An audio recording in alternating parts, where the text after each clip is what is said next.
Hey viewers, welcome back to my new study blog. सबसे पहले आप सभी लोगों को मेरा प्यार भरा नमस्कार एंड राधे राधे। कैसे हो आप सब? आई होप आप सब बहुत ज़्यादा अच्छे होंगे और अपनी लाइफ को बेहतर बनाने के लिए लगातार प्रयास कर रहे होंगे। तो फ्रेंड्स, अभी अभी जितने भी नए व्यूवर्स मेरे साथ जुड़े हैं, मेरे चैनल के साथ जुड़े हैं, सबसे पहले मैं आपको अपना छोटा सा इंट्रोडक्शन दे देती हूँ। फ्रेंड्स, मैं यूपी से बिलोंग करती हूँ और मैं एक हाउसवाइफ हूँ, मदर हूँ, साथ ही साथ टीचिंग गवर्नमेंट जॉब एस्पिरेंट हूँ। और अभी मैंने प्राइवेट स्कूल में भी इंटरव्यू दिया है टीचिंग के लिए।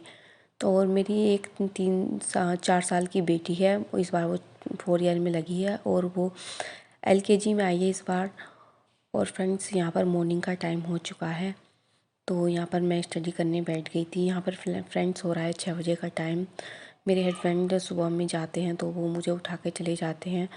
तो यहाँ पर मैं अपनी स्टडी करने बैठ गई थी। फ्रेंड्स, सुबह में क्या होता है कि जब हम सुबह में स्टडी करने बैठते हैं तो काफ़ी सारा टाइम हमें मिल जाता है।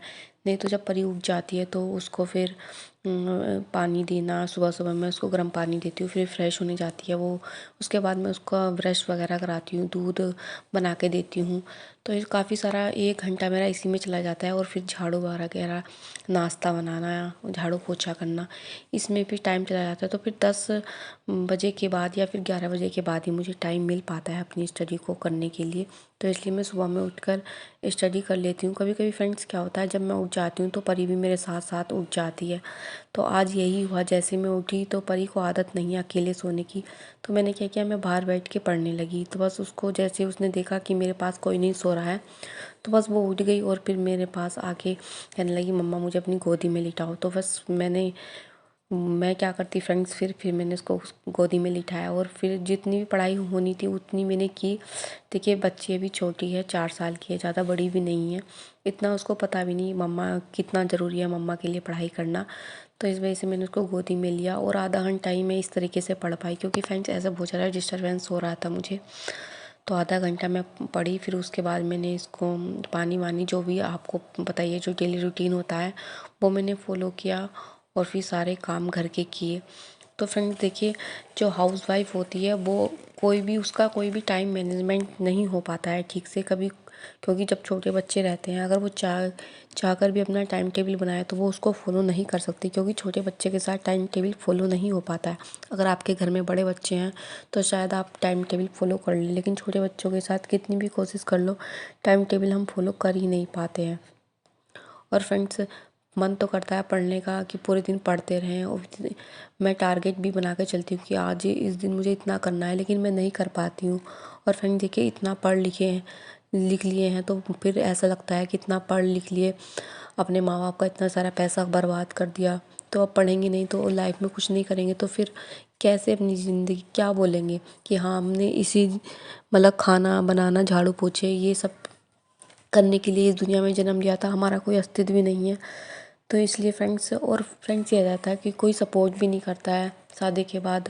सब लोग सोचते हैं कि अगर ये अपने पैरों पे खड़ी भी हो जाएगी, हमारा इसमें क्या फ़ायदा है। कुछ लोगों की मेंटलिटी ऐसी होती है, इसलिए एक औरत का दर्द कोई नहीं समझ सकता। वो करना तो बहुत कुछ चाहती है, बहुत ज़्यादा माइंडेड टैलेंटेड होती है, लेकिन बस उसको थोड़ा सा क्या होता है फ्रेंड्स, थोड़ा सा सपोर्ट चाहिए होता है, जो उसको कोई भी नहीं देना चाहता। सब अपने अपने काम में व्यस्त रहते हैं और किसी को फ़र्क भी नहीं पड़ता है कि अगर हमारे घर की एक औरत अच्छे से पढ़ लिख लेगी तो उसकी आने वाली जनरेशन भी अच्छे से पढ़ेगी लिखेगी, वो अपनी फैमिली का अच्छे से ध्यान भी रख लेगी। उसके बाद फ्रेंड्स, फिर मैंने नाश्ता किया। नाश्ता करने के बाद परी को नहलाया, और परी नहाने धोने के बाद फ्रेंड्स ये है कि हम ऊपर वाले पोर्शन में रहते हैं, मेरी जिठानी और मेरी जो सास है वो नीचे वाले पोर्शन में रहती हैं। मेरी जो सास है वो नीचे ही रहती है, क्योंकि उनसे स्टेयर्स ज़्यादा नहीं चढ़ी जाती हैं, क्योंकि वे हेल्दी हैं। तो फिर परी ने क्या किया, वो थोड़ी देर खेलने लगी अपने टॉय के साथ। थोड़ी मतलब जितनी देर भी वो अपने टॉय के साथ खेला, वो खेलने लगी। बाकी जो टॉय उसको ले जाने थे वो उसने अपने बैग में भर लिए, और यहाँ पर मैं दूध पकाने लगी। और फिर फ्रेंड्स, परी कहने लगी, मम्मा मैं नीचे जा रही हूँ। तो फिर क्या हुआ, परी नीचे खेलने के लिए चली गई थी। और फिर मुझे थोड़ा ध्यान रखना पड़ता है, अभी छोटी है और स्टेयर्स पे इस तरीके से चढ़ती है, तो कभी ऐसा लगता है कभी गिर ना जाए, क्योंकि अगर गिर गई तो काफ़ी ज़्यादा चोट इसको लगने वाली है। तो जब ये जाती है तो मैं क्या करती हूँ कि इस तरीके से देखती रहती हूँ, और जब ये चली जाती है तो बस आराम से फिर थोड़ा सा सुकून रहता है कि हाँ चलो चली गई है, अपना नीचे थोड़ी बहुत देर खेल के आ जाएगी। और फ्रेंड्स इसका भी यही रहता है कि पूरे दिन नीचे ही रहना है, क्योंकि जेठानी जी के 2 बच्चे हैं। तो छोटा वाला तो परी के साथ खेलता रहता है।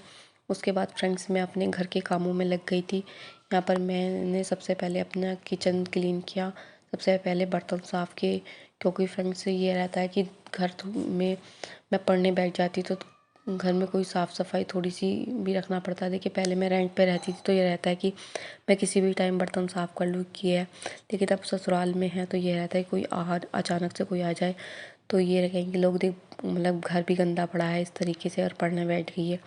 पर देखिए थोड़ा सा हर चीज़ों को मेंटेन करके चलना पड़ता है, सारी चीज़ों को देखना पड़ता है।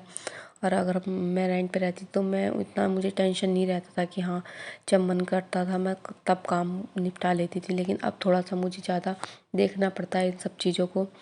और फ्रेंड्स देखिए हमारे कुछ कर्तव्य होते हैं जो हमें करने पड़ते हैं, ना चाहकर भी कुछ ऐसे होते हैं।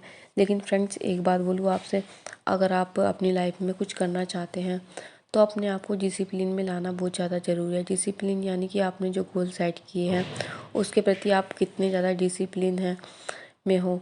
और फ्रेंड्स अपने अपने जो कर्तव्य हैं उनको भी हमें पूरी ईमानदारी के साथ निभाना चाहिए। अगर हम अपने कर्तव्यों को निभाने के लिए अटल हैं तो हम कोई भी गोल ऐसा नहीं हो सकता जिसे हम अचीव नहीं कर सकते। हमें बस यही करना है, अपने कर्तव्यों पर अटल रहने वाला ही सफल होता है।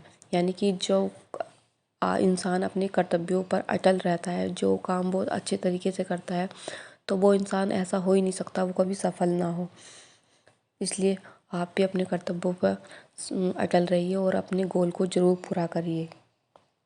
क्योंकि फ्रेंड्स देखिए अब हम हाउसवाइफ हैं तो हमें सब कुछ अपने आप ही करना है। और फ्रेंड्स वैसे भी देखिए हमें सब कुछ विरासत में नहीं मिलता, हमें कई रातें बितानी पड़ती हैं अपनी ज़िंदगी को अच्छा बनाने के लिए। तो इसलिए फ्रेंड्स आप लगे रहिए।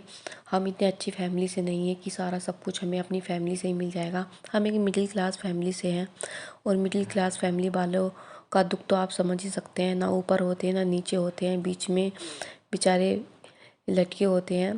तो इस वजह से सारी चीज़ों को मैनेज करके चलना पड़ता है। बहुत ही ज़्यादा डिफ़िकल्ट होता है समाज में इस तरीके से रहना।